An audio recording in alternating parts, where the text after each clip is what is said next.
For example 2, we want to find g prime of negative 1/2, where g of x is the inverse of f of x equals x cubed over x squared plus 1. So remember, fortunately, we do not have to find an explicit derivative for f. We don't have to find a formula for g. We just have to figure out g prime of negative 1/2. Okay, so you do have to figure out what g of x equals as far as a value, but you don't have to figure out an explicit formula for g, which is, why we have the derivative of the inverse formula. Okay, so going back to step 1, when set f of y equal to the given x value, okay, so we know that g of negative 1/2 equals a certain y value, which is what we need to find. In order to do that, we're going to say f of y is equal to negative 1/2. Okay, so we will swap those two values. F of y equals negative 1/2. Now we know f of x equals x cubed over x squared plus 1, so f of y is going to be y cubed over y squared plus 1. And we're going to set that equal to negative 1/2. Okay, so we've just done some substitution here for step 1. Now we just have to figure out, well, what does y equal? All right, so we have y cubed over y squared plus 1 equals negative 1/2. How can we figure out that y value? All right, so let's take a look. Now, the first thing we're going to do, as you can see, is just cross multiply. So it will be 2 times y cubed equals negative y squared minus 1 when we cross multiply. Okay. Oh, I guess cross multiply the negative 2, excuse me. So we'll just make the 2 negative. It'll be negative 2 times y cubed equals y squared plus 1 times 1. So we're assuming that the 1 is positive and the 2 down here is negative. It'll get the same answer either way. Okay, so we have negative 2y cubed equals y squared plus 1. Again, we're making the 2 negative and keeping the 1 positive. So negative 2y cubed equals y squared plus 1.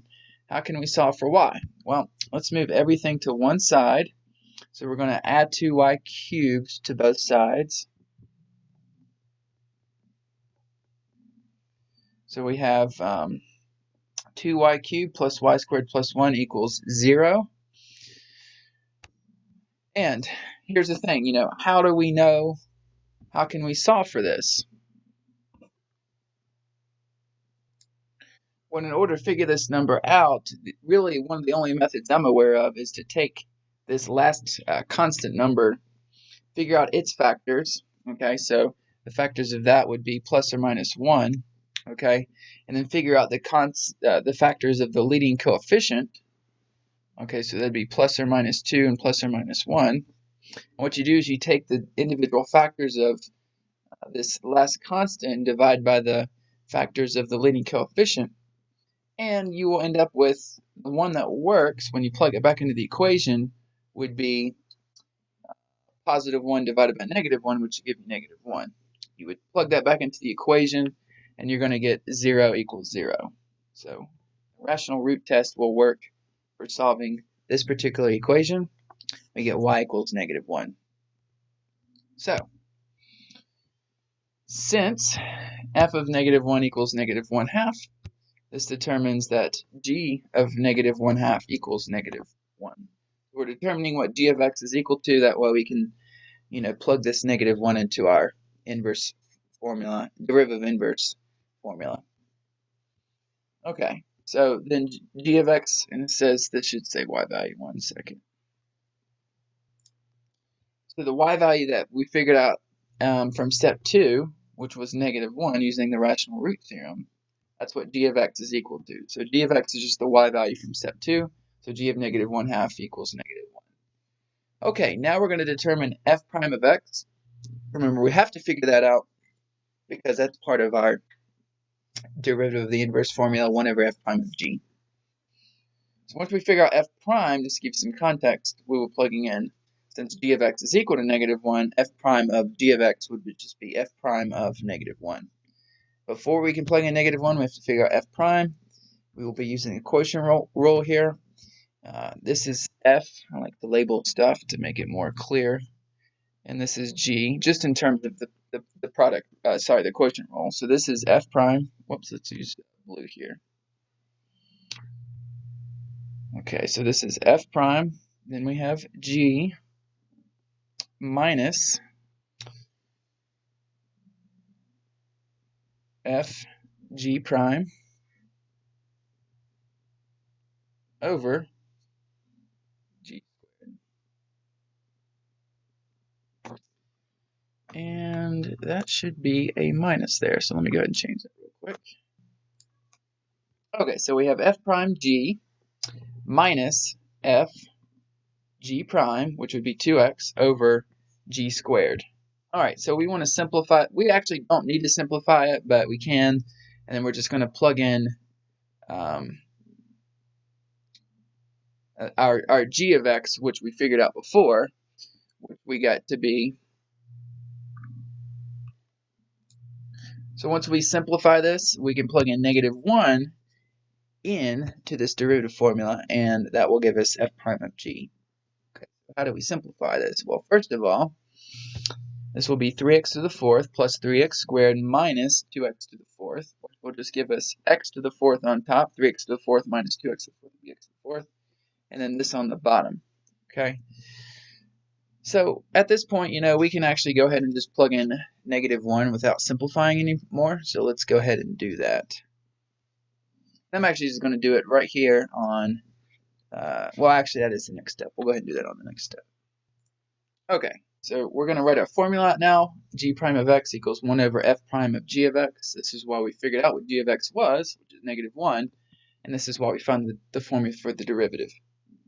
Okay, so let's just plug in. We want to figure out g prime of -1/2, so we're going to plug in -1/2 in for x. But we figured out before from step 2 that g of -1/2 is equal to -1.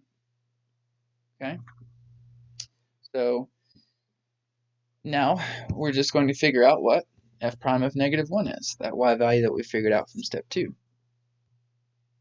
So we figured out f prime was x to the fourth plus 3x squared over x squared plus 1 squared. So we're going to plug in -1 for that, and that will give us the slope of the tangent line of the derivative at -1/2.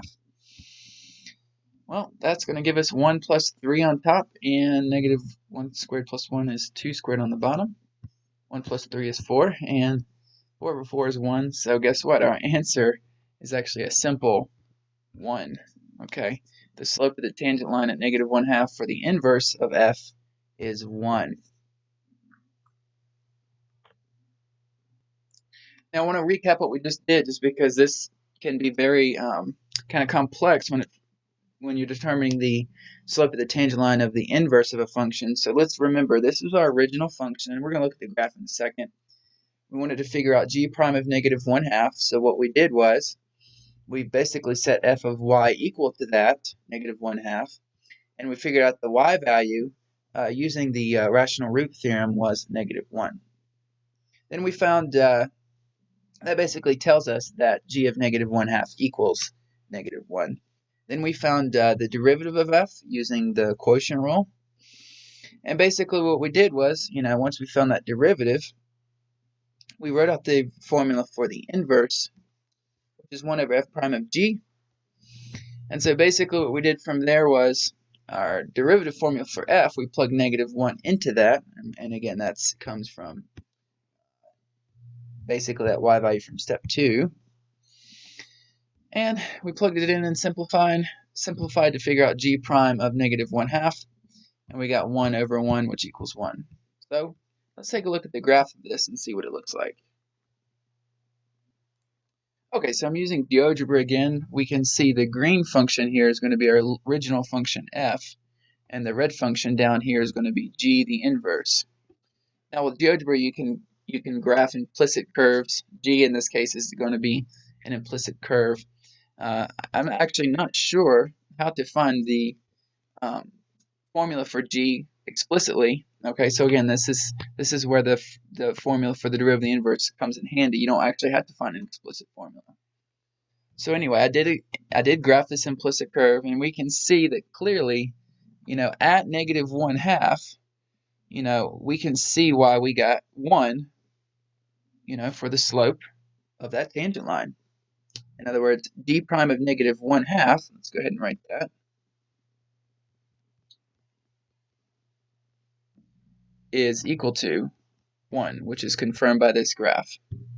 All right, that's it for this particular example of finding the derivative of the inverse of a function, particularly the slope of the tangent line at a particular value.